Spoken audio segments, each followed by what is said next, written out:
Why do Muslims fast? Insha'Allah, we shall go through the evidence.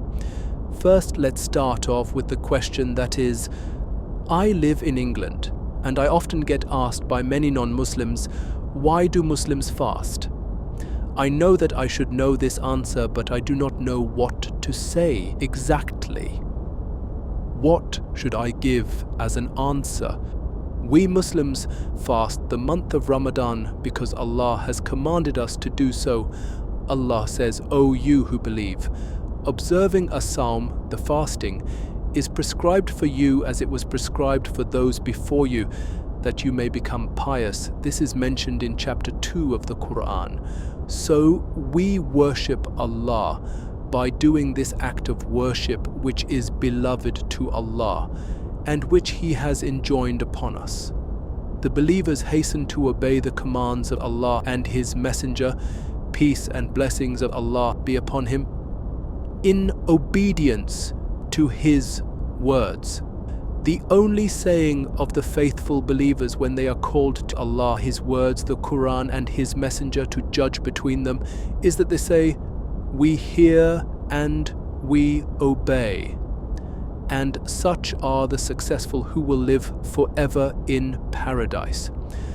This is mentioned in chapter 24. It is not for a believer, man or woman, when Allah and His Messenger have decreed a matter, that they should have any option in their decision.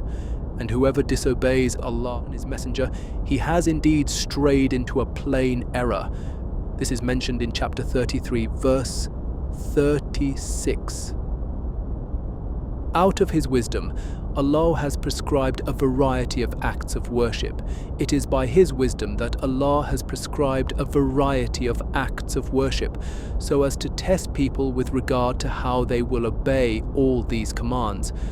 Will they only choose to do that which suits them, or will they do that which pleases Allah? If we think about the 5 acts of worship, testimony of faith, prayer, zakat, fasting and pilgrimage, we will see that some of them are purely physical, some are purely financial, some are both, so that the miser will become distinct from the generous. For some people it may be easy for them to pray 1,000 rakahs but not to give a single dirham.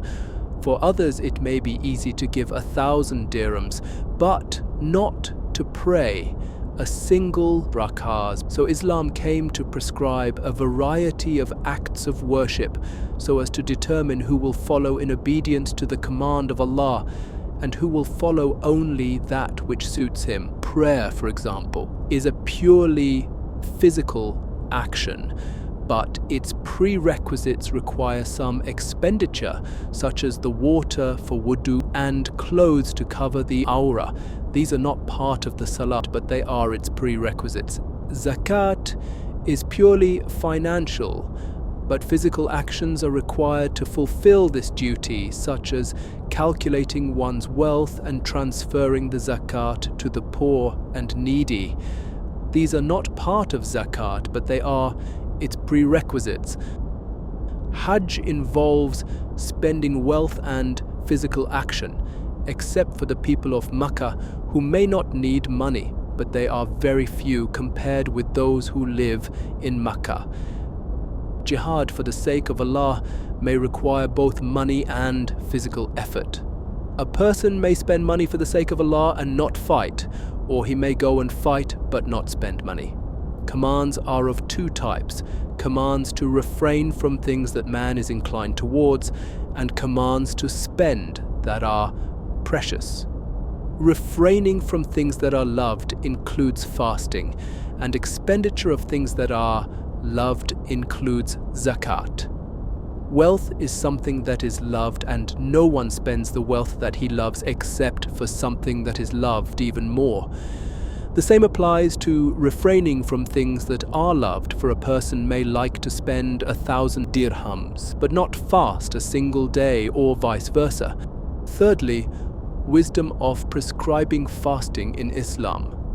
There is another great reason why fasting is prescribed, which has been discussed in part in the answer to question number 26,862. Ibn Uthaymeen was asked about the reason why fasting was enjoined.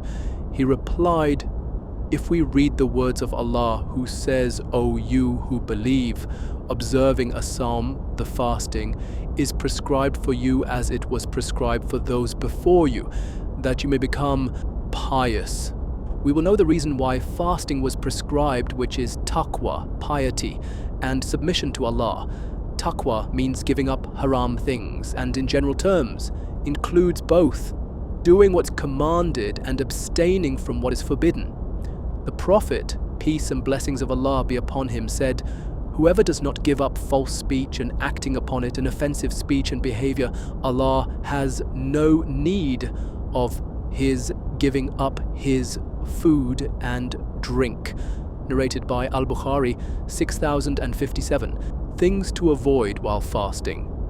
Based on this, it is important for the one who is fasting to carry out religious duties and avoid haram things in word and deed. So he should not backbite about people, tell lies, or spread malicious gossip among them, or engage in haram transactions, and he should avoid all haram things.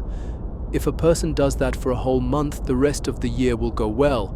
But unfortunately, in the case of many of those who fast, there is no difference between a day when they fast and a day when they do not. They behave as they usually do, neglecting obligatory duties and doing forbidden things. You do not see the dignity that is to be expected of the fasting person. These actions do not invalidate their fast, but they do detract from its reward and may cancel out the reward altogether, and Allah knows best. So, the summary of the answer is Muslims fast the month of Ramadan because Allah has commanded them to do so. Therefore, Muslims worship Allah through fasting, which is beloved to Allah and which He has enjoined upon us.